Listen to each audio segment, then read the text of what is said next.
Most traders come into the market carrying the same illusion. They look at their small account, maybe $100, maybe $500, and in their imagination, it multiplies overnight. They picture doubling it in a week, flipping it into 1,000 in a month, and in a few short years walking away from their jobs, buying their dream car, traveling the world.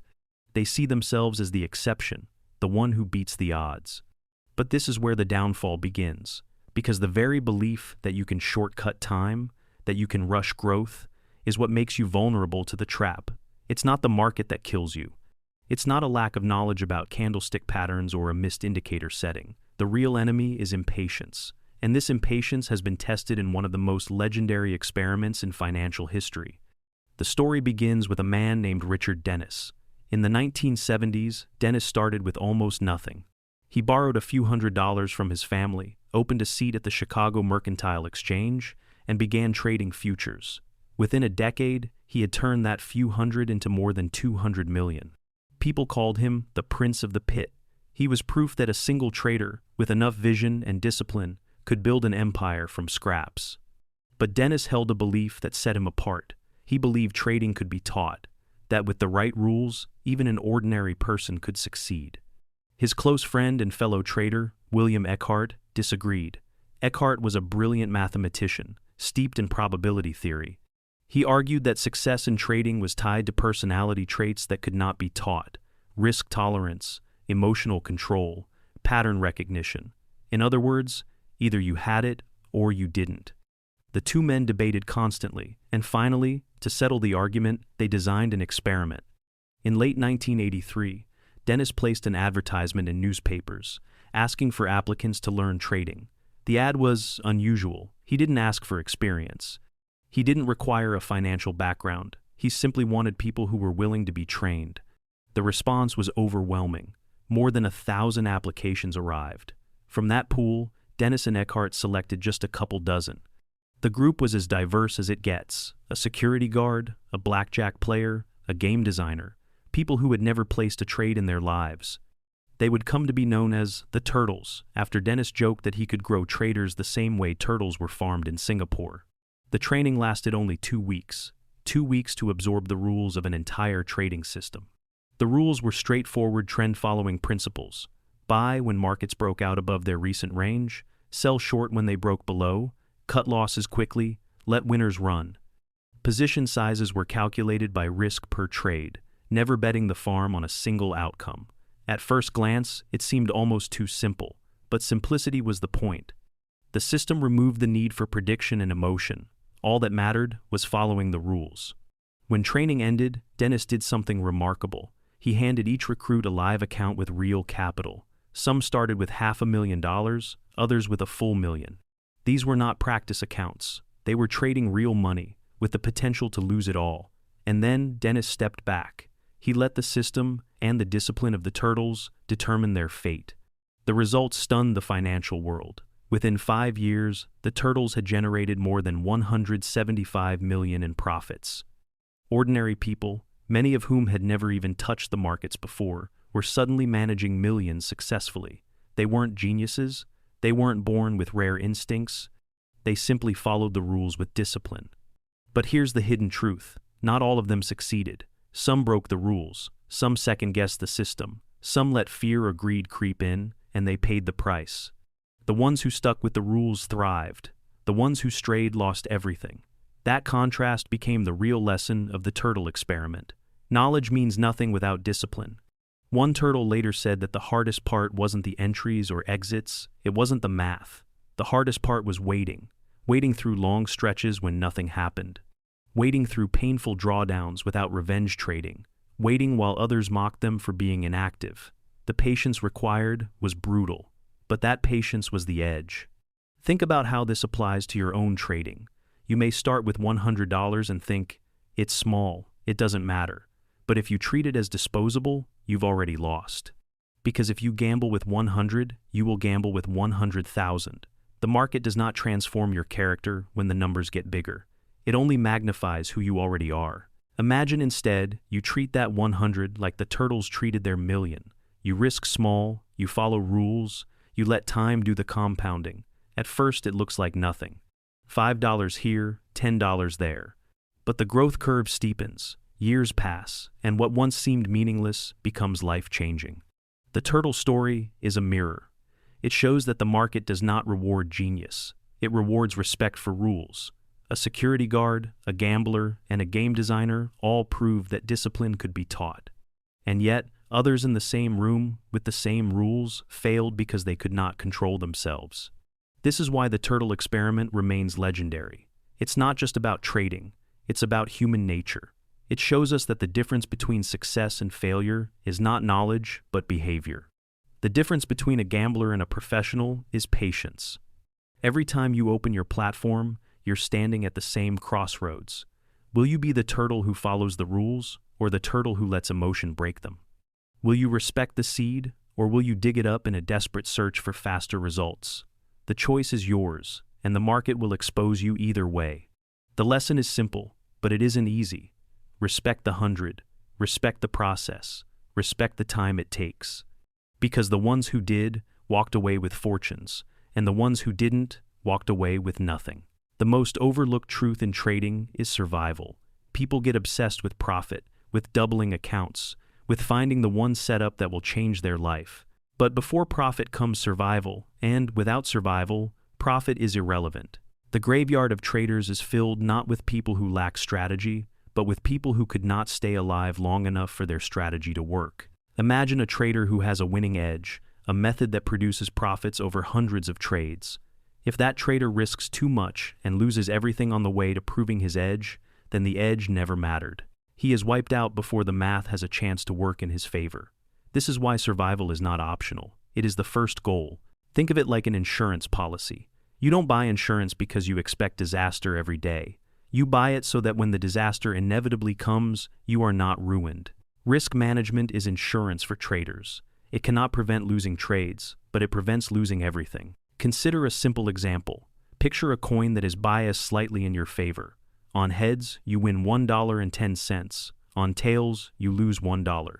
The expected value is positive. If you flip the coin 10 times, you may win or lose depending on the sequence.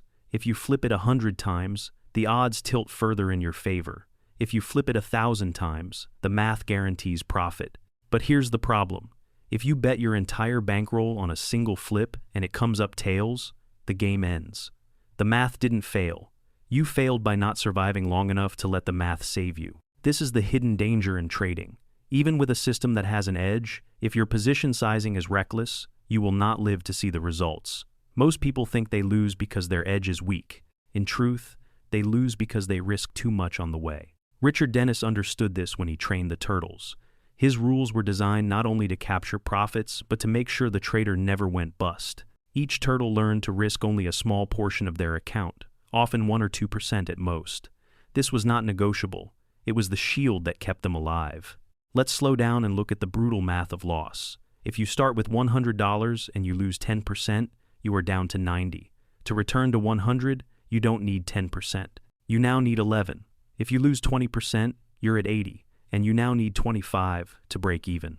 At 50% loss, your account is at 50, and you need 100% just to recover. At 75% loss, you're down to 25, and now you need a 300% gain to return to where you started. This is why losses compound against you far more aggressively than wins work for you. Now, imagine you gamble recklessly. You risk half your account on a trade. One loss cuts you to 50. Another loss cuts you to 25. At that point, you could double your account twice and still not be back to where you began. This is the spiral that wipes out most traders. Contrast that with someone who risks only 2% per trade. A loss takes them from 100 to 98. Another loss to 96. After 10 straight losses, they still have around 80 left. That's painful, yes, but they're alive. And because they're alive, they can keep flipping the coin. And because they keep flipping, the math of their edge can finally show itself. Survival feels boring. Survival is not a screenshot you can post to social media. Survival means watching small declines, small gains, nothing exciting. But this is the paradox of trading. By aiming for survival, you unlock the ability to capture compounding, and compounding is what transforms ordinary numbers into extraordinary outcomes. Let's stretch the timeline. Imagine again you have $100. You don't double it in a week, you don't even double it in a year. Instead, you grow by 5% a week, $5 at first. Nothing glamorous. After 1 year, you're at nearly 300. After 5 years, 10,000. After 10 years, millions. Not from fireworks, from patience. This is why compounding has been called the eighth wonder of the world. It works quietly at first, invisibly, but over time, it becomes a tidal wave. The challenge is not whether compounding works. It always works. The challenge is whether you can survive long enough and wait long enough to see it. And here lies the psychological trap. Most traders can't. They see their friends posting big wins. They see influencers claiming to flip tiny accounts overnight. They want to feel that rush, that instant gratification. So they dig up the seed before it can sprout. They sabotage the compounding curve before it turns vertical. Patience is the tax of compounding. You pay with boredom, with long stretches where nothing impressive happens, with gains so small you question whether they matter. But if you pay the tax, if you endure, the reward is unstoppable. History is full of proof. Ed Thorpe, the mathematician who beat blackjack, later became one of the most successful hedge fund managers. He didn't gamble.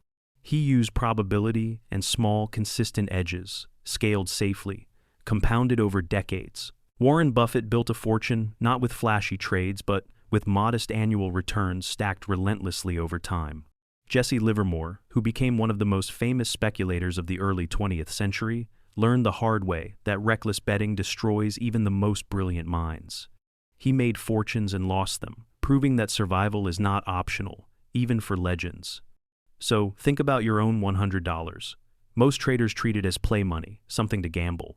But that is the test. If you gamble small, you will gamble big. The numbers change, but the mind does not. The market exposes your habits at every scale. Respect the 100. Risk small. Focus on survival. Because if you survive, compounding will take care of the rest. But compounding is more than just math. It is also psychology, and this is where most traders lose their way. The math is simple enough. Anyone can calculate percentages and growth curves. But living through it is a different story. Living through compounding means accepting boredom. It means accepting years of progress that feel invisible. It means resisting the temptation to gamble for quick excitement when the real prize comes only after a long wait. Your brain is not built for compounding. Evolution trained us to value immediate rewards. Thousands of years ago, if food appeared, you ate it. If shelter was available, you took it. Waiting was dangerous. Acting fast meant survival. That wiring still lives in you today. When you see a small trading account, your brain wants to multiply it instantly. When you see prices moving, your brain screams to act. Dopamine, the chemical of desire, floods you when you imagine quick profits. That dopamine is powerful enough to make you break your own rules. Gamblers live on dopamine. They chase the next hit, the next spike of excitement. They win and feel like kings, then lose and feel like they must win it back immediately. Traders who fall into this cycle are not really trading the markets. They are trading their own chemistry. They are no different from casino players feeding coins into slot machines. The market becomes their casino floor. Compounding demands the opposite. It demands that you suppress the craving for immediate reward and accept the dullness of small, steady gains. It demands that you see the $5 earned on a $100 account not as small, but as the beginning of an unstoppable snowball. It demands that you trust time more than you trust adrenaline.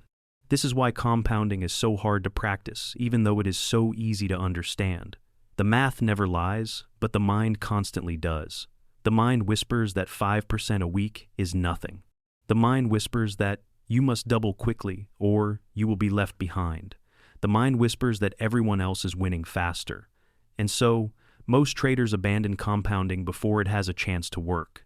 History offers countless lessons here. Take Jesse Livermore, one of the most famous speculators of the early 20th century.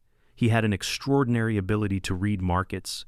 He made and lost fortunes multiple times. In 1929, during the Great Crash, he shorted the market and earned what would be billions in today's money. Yet despite his brilliance, he died broke. Why? Because he could not master survival. He took risks too large, chased money too fast, and let his emotions lead him. He never let compounding protect him. His story proves that intelligence without discipline is worthless. Now, consider Ed Thorpe, a mathematician who mastered probability. Thorpe first applied his ideas to blackjack, proving that card counting could tilt the odds in his favor.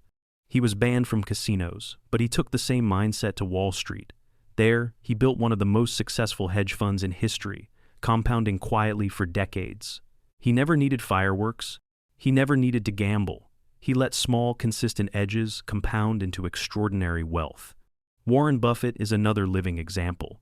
His annual returns have often been modest by hedge fund standards. 15% here, 20% there, nothing explosive.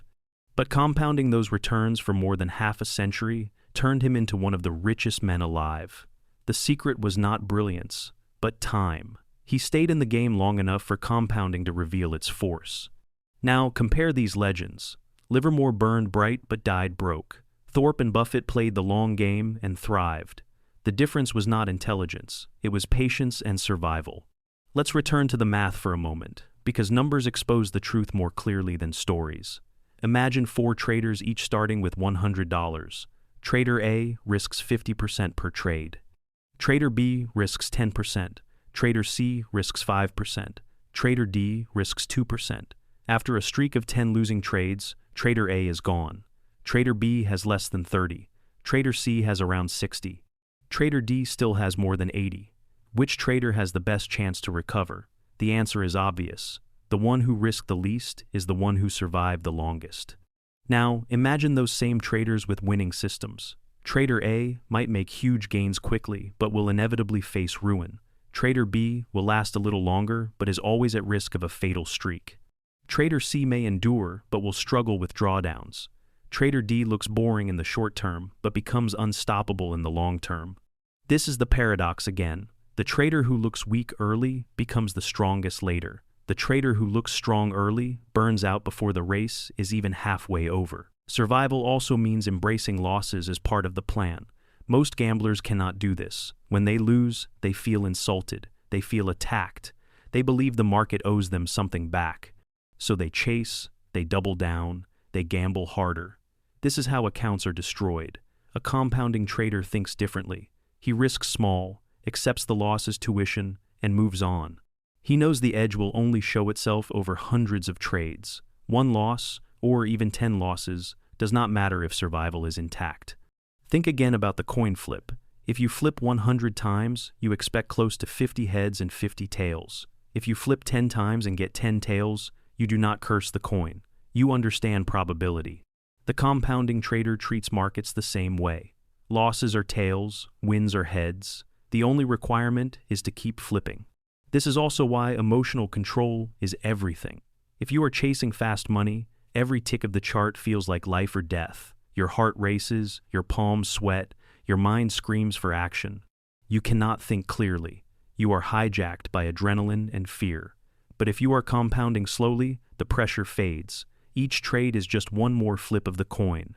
No single outcome defines you. Your identity becomes patience itself. Patience is the rarest resource in markets. You can buy information, you can copy strategies, you can automate entries and exits, but you cannot buy patience. You must build it through discipline, through endurance, through teaching your brain to tolerate boredom. This is what separates millionaires from gamblers. The millionaire mindset is not a secret system. It is the ability to wait while everyone else self-destructs. Consider another story. In 2003, a trader designed a system that produced only 4 signals per month. He limited himself to those 4 trades. For 23 days at a time, he did nothing. People around him mocked him. They said he was lazy. But when his signals came, he acted with precision and patience. Those trades often made more than the impatient traders earned all month. Over time, his track record attracted serious capital. He proved that doing less with discipline was more powerful than doing more with chaos. Another lesson comes from Paul Tudor Jones, one of the most respected traders of the modern era. Jones has often said that his first rule is to protect capital at all costs. He would rather miss an opportunity than risk too much. He knows that if he survives, opportunities will always come again. This mindset is why he has thrived for decades in markets that have destroyed others. His genius is not prediction. His genius is patience. The theme repeats again and again. The greats respect risk, the greats survive, the greats compound. Those who gamble, those who crave excitement, those who confuse trading with a casino game, vanish. Now, let's come back to you. Your $100 account is not small. It is your training ground. It is the mirror of your psychology. If you treat it as play money, you are training yourself to gamble. If you treat it as sacred, you are training yourself to respect capital. That respect will scale. The habits you build with 100 will follow you into 100,000. Imagine two futures. In one, you gamble your 100, double it, then lose it all. You start again, double, lose again. After 10 years, you are still stuck in the same cycle. Nothing changes because your psychology never changes. In the other future, you grow your 100 slowly, compound patiently, and after 10 years, you are handling serious money. You are respected. You have a track record. You have freedom. The difference between these futures is not luck. It is mindset. Compounding is not just about money. It is about identity. It transforms you from a gambler into a professional. It forces you to see losses differently, to see time differently, to see yourself differently. It teaches you that success is not about fireworks, but about endurance. This is why the market rewards patience in ways that feel invisible at first. The reward is not immediate. The reward is delayed.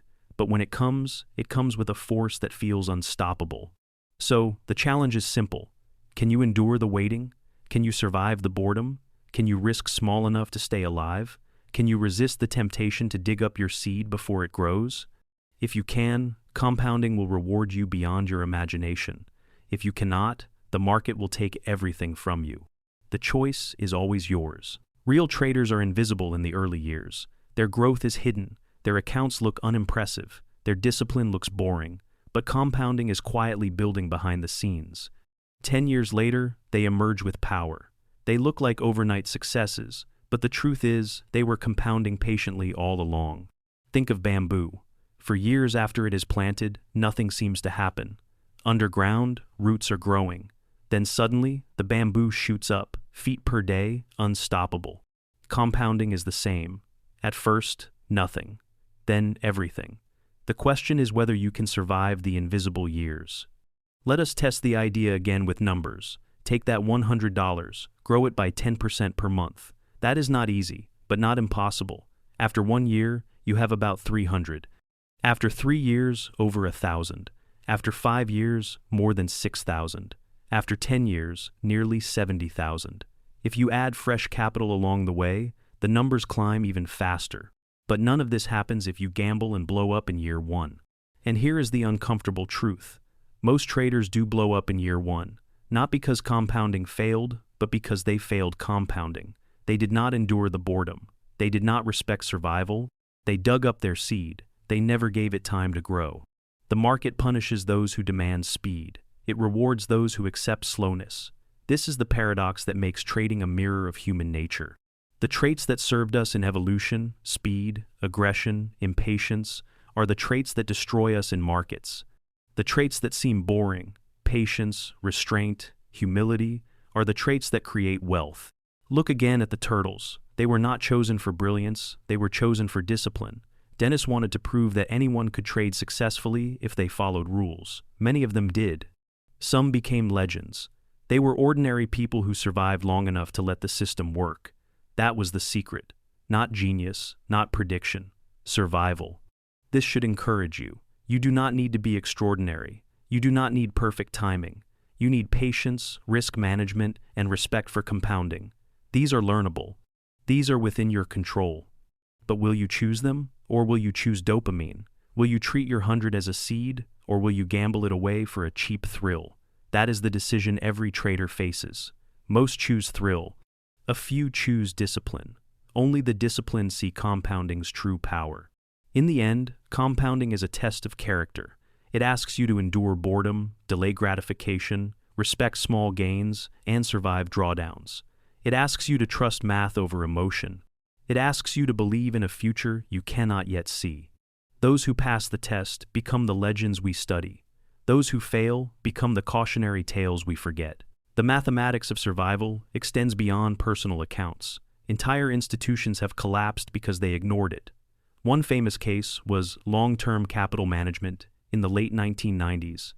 The fund was run by some of the brightest minds in finance, including Nobel Prize winners. Their models told them they could not lose more than a fraction of a percent in any given day. They leveraged heavily, confident in their calculations. Then, in 1998, the market behaved in a way their models said was nearly impossible. In a few weeks, they lost billions. They had not respected survival. They had gambled on being right instead of preparing to be wrong. Only a bailout saved the financial system from collapse.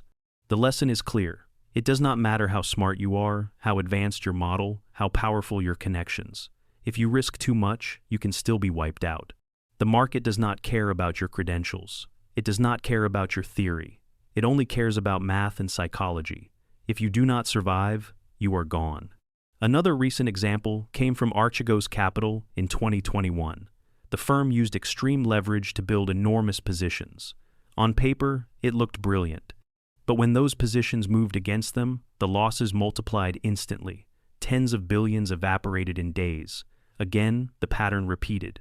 Overconfidence, over-leverage, no respect for survival. And again, survival proved to be the real edge. These cautionary tales show that survival is not just for small traders. It is universal. The same principles that protect a $100 account protect billion-dollar funds. Risk too much, and you are fragile. Respect risk, and you are anti-fragile. Fragility means a single blow can destroy you. Anti-fragility means that even losses make you stronger, because they are small, manageable, and educational. Fragile traders treat losses as disasters. Anti-fragile traders treat losses as tuition. The fragile break, the anti-fragile endure. Think of it like building a house. If you use weak materials and rush the job, the first storm destroys it. If you build slowly, layer by layer, with strong foundations, storms may damage it but cannot erase it. Over time, you repair, improve, and strengthen. The house stands for decades. That is compounding. That is survival. Now, let us deepen the mathematics again, because numbers are the purest way to see truth. Risk of ruin is the probability that you will lose your entire capital before your system's edge plays out. The higher your risk per trade, the higher your risk of ruin. Risk 50% per trade, and your risk of ruin approaches certainty. Risk 1 or 2%, and your risk of ruin drops dramatically. In fact, with proper risk management, your risk of ruin can approach zero, even with a modest edge. This is why professional traders talk less about winning trades and more about position sizing. The outcome of one trade does not matter. What matters is whether you can play the next 100. Amateurs obsess over entries. Professionals obsess over risk. Let us compare two traders with identical systems that win 55% of the time. Trader A risks 20% per trade. Trader B risks 2% per trade. Over 100 trades, both should come out ahead on average. But Trader A is almost certain to blow up during a losing streak. Trader B will barely flinch. Same system, different outcome, because one respected survival and the other did not. Survival also requires humility. You must accept that you cannot predict the future perfectly. You must accept that losing streaks will happen. You must accept that boredom is part of the process. Without humility, you will overbet. Without humility, you will demand too much too fast. Humility is the shield that keeps you alive. The greatest traders are not prophets. They are risk managers. They admit they do not know what will happen next. They prepare for multiple outcomes. They size their positions so that any single outcome cannot destroy them. That is their true genius. This is why Buffett once said, "The stock market is a device for transferring money from the impatient to the patient." Impatience forces you into fragile positions. Patience allows you to survive. Survival allows compounding. Compounding creates wealth. The chain is unbreakable. Remove patience and everything collapses. So, why is patience so rare? Because of psychology. Because the brain hates boredom. Because dopamine tricks you into craving fast results. Social media amplifies this. You see people posting screenshots of overnight wins. You compare yourself. You feel left behind. You rush to catch up. But most of those screenshots are luck. Most of those traders will be gone in a year. What looks like speed is usually self-destruction in disguise. There is another way to think about compounding and survival, one that may help it sink deeper into your mind. Imagine you are climbing a mountain. Each step upward is a small gain. Each slip downward is a small loss.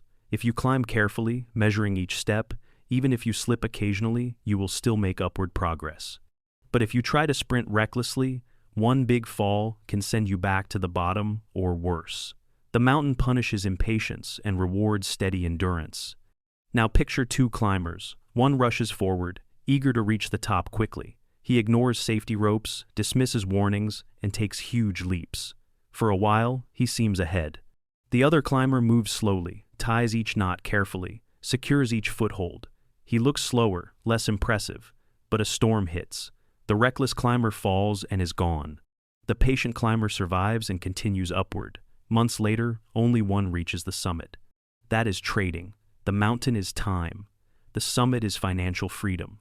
The storm is inevitable, losses and volatility. The reckless never survive the storm. The patient always do. Compounding is climbing slowly, step by step, until the summit is yours. Survival is tying the ropes so that storms cannot destroy you. Without survival, compounding is impossible. This brings us to another critical point. Losses are not just numbers. Losses are psychological pressure. A gambler who loses half his account does not just face a mathematical challenge. He faces despair, panic, and shame. He feels the urge to recover quickly, to gamble harder, to erase the pain. This emotional spiral is more dangerous than the loss itself. It is how small drawdowns turn into total wipeouts. By risking small amounts, you protect not only your capital, but also your mind. A 2% loss is easy to accept. It stings, but it does not break you. A 50% loss feels like the end of the world. By protecting your psychology, you preserve the ability to think clearly, to act rationally, to follow your plan. Professional traders know this. They structure their risk so that no single trade, no single day, no single week can destroy them emotionally. They know that resilience is not just financial, but mental. To survive in markets, you must survive yourself. Think about how casinos operate. Casinos know that some players will win in the short term. They accept this. They encourage it, even. But because their games have a built-in edge and because they manage risk, they always win in the long run. The house survives, the players come and go. The house compounds small edges into billions. You must think like the casino, not like the player. You must accept that some trades will lose, even strings of trades will lose. But as long as your edge is real and your risk is controlled, you are the house. The gamblers will blow up. You will survive. Now let's widen the lens to see how compounding transforms entire careers. In 1970, Richard Dennis borrowed about $1,600. Within a decade, he had turned it into hundreds of millions. He did not do this by doubling overnight.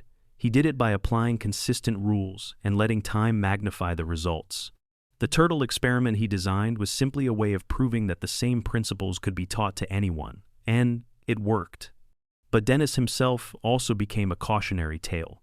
Later in his career, he ignored his own rules, over-leveraged, and suffered heavy losses. Even legends forget survival. The lesson is eternal. No one is above risk management. No one is immune to impatience. The market humbles everyone who disrespects it. Consider instead the long arc of Warren Buffett. Buffett often points out that his fortune is not just the result of good returns, but of starting early and compounding for decades. If he had started later, his fortune would be a fraction of what at island time is the multiplier of compounding. The earlier you start and the longer you endure, the greater the outcome. This is why treating your small account with respect matters so much. It is not about the current dollars. It is about the habits you build. It is about giving yourself the gift of time. Every year you survive is another year for compounding to accelerate. Blow up early and you erase the gift before it has time to work. Let us imagine two traders again. Both start at age 20 with $100. Trader 1 gambles and blows up, repeating this cycle for a decade. By age 30, he has learned nothing except frustration. Trader 2 compounds slowly, adding small contributions, surviving each drawdown. By age 30, his account is worth thousands.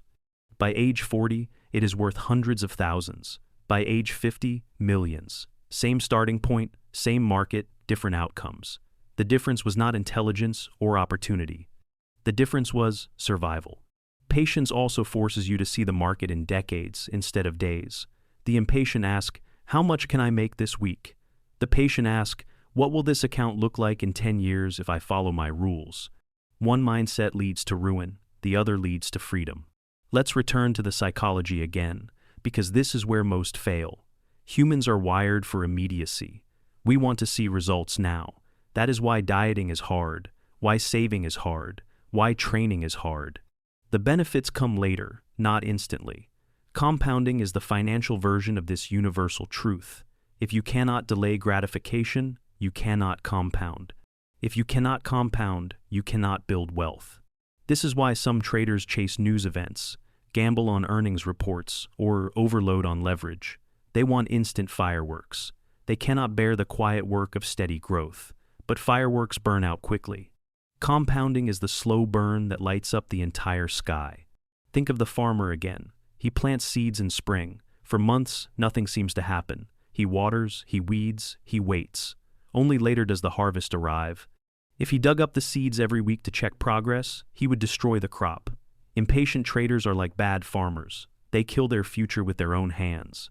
Patient traders are like good farmers. They trust the process. They respect the cycle. They reap abundance in time. Or think of building muscle. You cannot lift weights for 1 week and expect to transform. Progress is invisible for months. Only after consistent effort does strength reveal itself. Compounding works the same. The gains at first are too small to see, but they are there, accumulating silently, until suddenly the change is undeniable. These metaphors matter because they connect numbers to life. Compounding is not just financial, it is a universal law of growth. Slow, steady effort over time produces exponential results in every area of life. The market is simply one of the purest places where this law plays out. The key is to endure the invisible years, the years where no one notices, the years where you question yourself, the years where quitting looks easy and gambling looks tempting. Those years are the test. Pass the test, and the rewards later will astonish you. So ask yourself now, do you want to be entertained, or do you want to be free? Do you want the thrill of fireworks, or the quiet power of compounding? Do you want to gamble for dopamine, or do you want to endure for wealth? The market does not care what you choose. It will take your money if you are impatient. It will reward you if you are patient. The choice is entirely yours. And here is the secret. It is not even about markets. The habits you build in trading become the habits you carry into life. If you learn patience, discipline, and humility here, you will apply them everywhere. If you give in to gambling here, you will gamble with everything. Trading is the mirror. It reflects who you are. The compounding mindset is not just financial strategy. It is a way of living. It is the decision to value tomorrow over today, endurance over excitement, substance over flash. Adopt it and wealth is inevitable.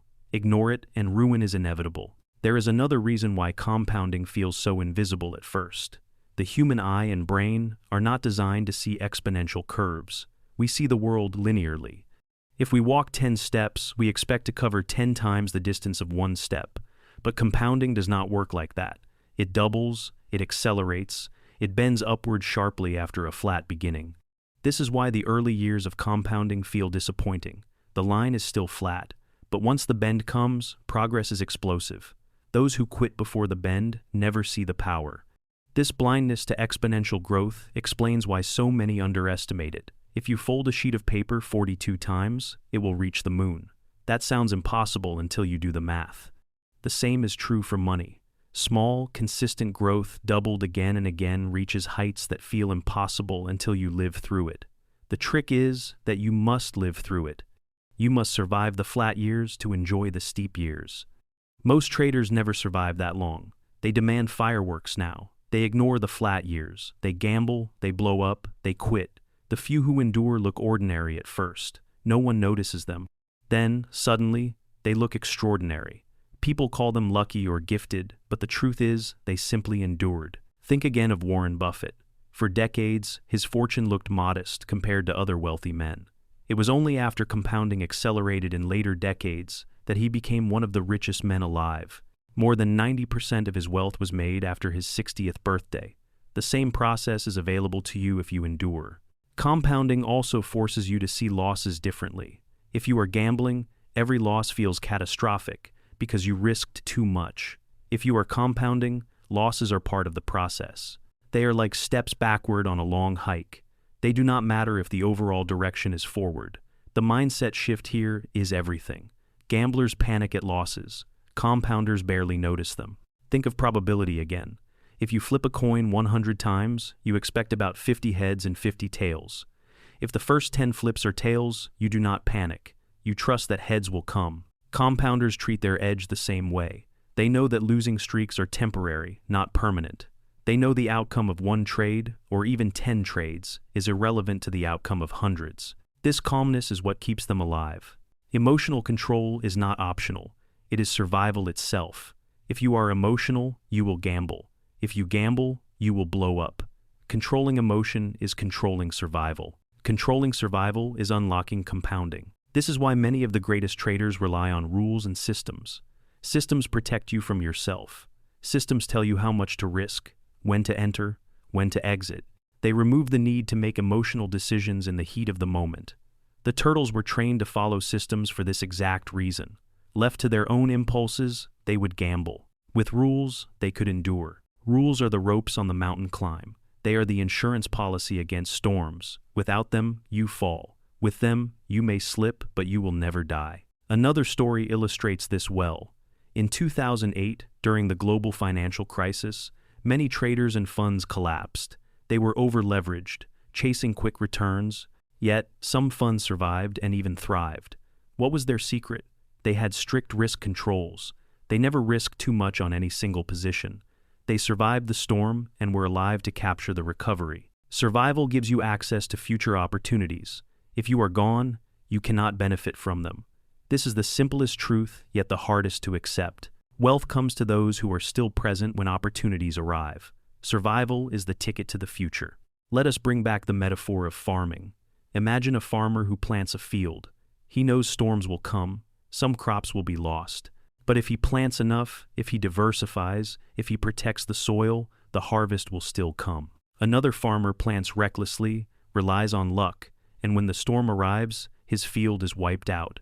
Both face the same weather. Only one respects survival. Only one thrives. The same applies to traders. You cannot control the market storms. You can only control your preparation. If you survive, you will harvest. If you gamble, you will starve. Compounding also forces humility. You must accept smallness at first. You must accept that progress is invisible for a long time. This hurts the ego. The ego wants recognition, wants status, wants to show off. Gamblers feed their ego with screenshots. Compounders starve their ego but feed their account. Later, when the curve bends upward, the ego is rewarded in ways the gambler can only dream of. The question is whether you can delay that reward. Can you endure the years of looking average? Can you bear the silence while others chase noise? If you can, compounding will make you extraordinary. Consider again the metaphor of bamboo. For years it grows underground, invisible. Then it shoots upward, unstoppable. Most people quit in the underground years. The few who trust the process reap the skyward years. Which one will you be? Now, let us test another numerical example. Start again with $100. Grow it by 5% per week. After 1 year, it is around 300. After 2 years, around 700. After 3 years, 2,000. After 5 years, 10,000. After 10 years, over 1 million. These are not fantasies. These are simple math. But they only happen if you stay alive. Gamble once and lose it all, and the math is gone. Survival is the bridge to exponential growth. This is why every professional trader will tell you that defense comes before offense. Protecting capital comes before growing it. If you protect, growth is inevitable. If you fail to protect, growth is impossible. So, let us reframe your mindset. Your goal is not to win every trade. Your goal is not to grow as fast as possible. Your goal is to survive. If you survive, the edge will show itself. If you survive, compounding will work its magic. If you survive, wealth will come. This is not glamorous. It is not exciting. But it is truth. The boring path is the only path.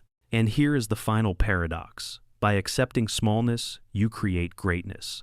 By accepting boredom, you create excitement later. By accepting survival, you unlock freedom. The impatient never see this. The patient always do. So the next time you are tempted to risk big, to gamble, to chase a quick thrill, remember this. You are digging up your seed. You are cutting your rope on the mountain. You are sabotaging your own future. Instead, choose survival. Choose compounding, choose patience. Because if you do, the future will be yours. The numbers will bend in your favor. The curve will accelerate. The freedom you dream about will no longer be a dream. It will be the natural result of survival and time. And you will know that it was never luck. It was compounding all along. The market has always been a place where fortunes are made and lost, often by the same people. But when you look closely, you notice a pattern. The traders who burn out quickly, no matter how brilliant they appear in the moment, always share the same weakness: impatience. The traders who endure for decades, who build fortunes that last, all share the same strength: patience. Jesse Livermore is perhaps the most famous cautionary tale of this truth. He was called the boy plunger, a prodigy who began trading as a teenager in the early 1900s. He could read the tape of the market with uncanny precision. His talent was unmatched. In 1929, when the world was collapsing during the Great Depression, Livermore went short and made one of the largest fortunes in history. Yet despite his brilliance, he died broke. Why? Because patience was not his foundation. He made massive bets, chased massive returns, and when the tide turned against him, his lack of restraint destroyed everything. Livermore's story is proof that brilliance without patience is a recipe for ruin. Now, contrast that with Ed Thorpe, the mathematician who approached markets with the mind of a scientist. Thorpe first gained fame by proving that blackjack could be beaten through card counting. He was banned from casinos, but he did not stop there. He brought the same principles of probability and discipline to investing. His hedge fund produced steady returns for decades with almost no losing years. He never needed to be flashy. He never risked ruin. His secret was simple. Small, consistent edges, compounded patiently, are stronger than big gambles. Thorpe and Livermore represent two paths. One was a genius undone by impatience. The other was a genius protected by patience. Their stories show that it is not talent that decides your fate in the market. It is temperament. Another example comes from Paul Tudor Jones. In 1987, during Black Monday, the stock market fell more than 20% in a single day. Many traders were destroyed, but Jones emerged victorious because he was patient enough to see the danger building and disciplined enough to take the opposite side. Yet, if you ask him what his greatest strength is, he does not talk about predicting crashes. He talks about protecting capital. He once said that the most important rule of trading is to play great defense, not great offense. That is patience disguised as risk management. Patience also defines Warren Buffett's philosophy. He calls the stock market a device for transferring money from the impatient to the patient. Buffett does not look for quick wins. He looks for compounding machines, businesses that can grow slowly and steadily for decades. Then, he waits. Sometimes he waits years before making a move. Sometimes he holds positions for a lifetime. That kind of patience looks boring to outsiders. But boring is what builds empires. The common thread among these legends is that they are willing to sit still when others are frantic. Livermore admitted that his biggest profits never came from thinking or trading constantly. They came from sitting, but he could not sit long enough. He always returned to the thrill of action, and that weakness undid him. Jones, Thorpe, and Buffett built habits that allowed them to wait. That waiting created wealth. Waiting is not passive, it is active discipline. It is the ability to hold your fire until the target is clear. Most traders cannot do this. They shoot at everything that moves. They mistake activity for progress. But activity without patience is noise. Patience transforms activity into signal. Think of hunting. The skilled hunter does not fire at every sound in the forest. He waits for the right moment, the right shot. He may wait hours, even days, without moving. The impatient hunter fires too soon, scares away the prey, and returns home empty-handed. The patient hunter returns with food, or think of fishing. The impatient fisherman casts and reels constantly, moving from spot to spot, never giving the bait time to work. The patient fisherman casts, waits, and lets the process unfold. In the end, patience fills the net. The same is true for trading. Opportunities are rare. The great mistake is thinking they are constant. Most of the time, the market is noise. But, once in a while, a setup appears that aligns perfectly with your system.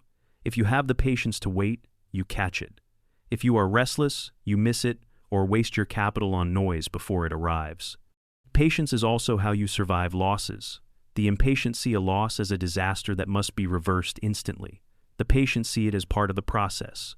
They take it, record it, and move on. Over hundreds of trades, Patience ensures the edge plays out. Impatience turns every setback into a catastrophe.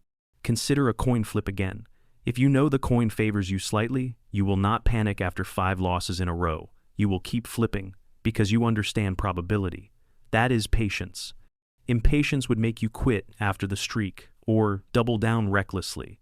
The outcome is determined not by the coin, but by your temperament. Patience also builds trust.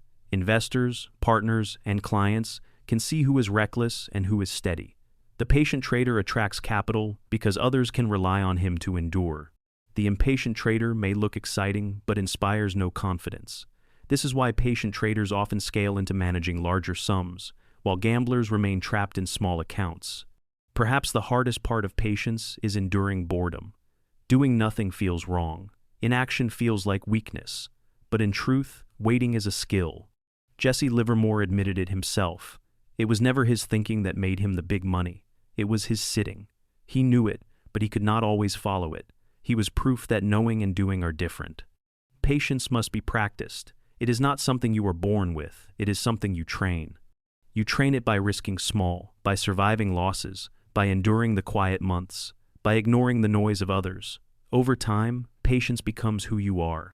And when it does, you join the lineage of traders who lasted, the traders who sat through storms without panic, the traders who passed on easy temptations for harder rewards, the traders who understood that the game is not about the next day or week, but about decades. Patience turns $100 into 10,000. It turns 10,000 into a million. It turns a million into freedom, but only if you endure. So, the real question is not whether you can trade.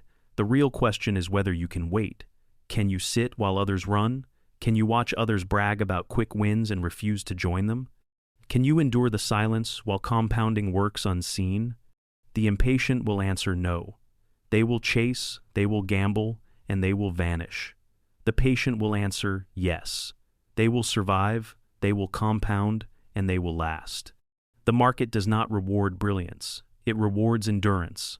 The legends prove this. The choice is yours. The market is not a test of intelligence. It is a test of character. Every chart, every tick, every trade is just a mirror reflecting who you are. If you are reckless, the market will expose it. If you are patient, the market will reward it. If you respect small beginnings, the market will amplify them.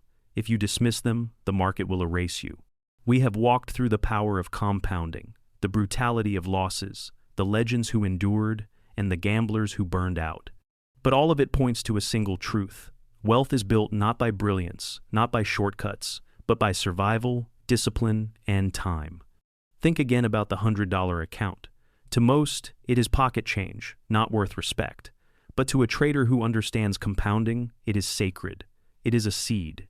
The same patience and discipline that can grow 100 into 1,000 will grow 100,000 into a million. The size of the account does not matter. The mindset does. Survival is the foundation. Risk too much and you are gone. Risk small and you endure. Endurance unlocks compounding. Compounding unlocks freedom. The chain is unbreakable. But compounding is invisible at first. That is the test. The test is not whether the math works. The math always works. The test is whether you can endure long enough for it to matter. Can you wait through the months of small gains? Can you stay disciplined when others are bragging about quick wins? Can you hold steady when losses appear, knowing they are just tuition? The legends we studied answered yes. Ed Thorpe said yes. Warren Buffett said yes. Paul Tudor Jones said yes. Jesse Livermore said no, and his fortune vanished. The turtles who followed rules said yes, and they thrived. Those who broke discipline said no, and they disappeared. Your trading journey is nothing more than the sum of how many times you say yes to patience and no to impatience. Yes to discipline, no to gambling. Yes to risk management, no to greed. Over years, those answers decide your fate. Now, imagine your future again. In one version, you chase fast wins, blow up, start over, repeat the cycle endlessly. 10 years pass, and you are no closer to freedom than the day you began. In the other version, you respect every dollar, risk small, compound, patiently. 10 years pass, and you are managing serious capital, attracting respect, and living free. Which version will you choose? The market does not care. It will take from the impatient and give to the patient. That transfer is eternal. You decide which side of it you stand on. The truth is that the hardest skill in trading is not reading charts, not predicting moves, not mastering indicators. The hardest skill is mastering yourself. That is why most fail. They look outward when they should look inward. The market is not your enemy, your own impatience island. So here is the call. Respect the $100 account. Protect it. Grow it. Let it teach you the habits that scale. Build discipline now so it is automatic later. Treat every loss as tuition, every win as a brick, every day of patience as an investment in your future, because the future will come whether you prepare or not. The only question is what it will look like when it arrives. Will you be the gambler still chasing fireworks, or will you be the professional living free because you compounded quietly while no one was watching? The answer is being written today in every decision you make. So, here is my question for you. If compounding requires you to wait 10 years before the rewards show themselves, would you wait? Would you sacrifice impatience today for freedom tomorrow? Drop your answer in the comments, because the way you answer that question reveals more about your trading future than any strategy ever could.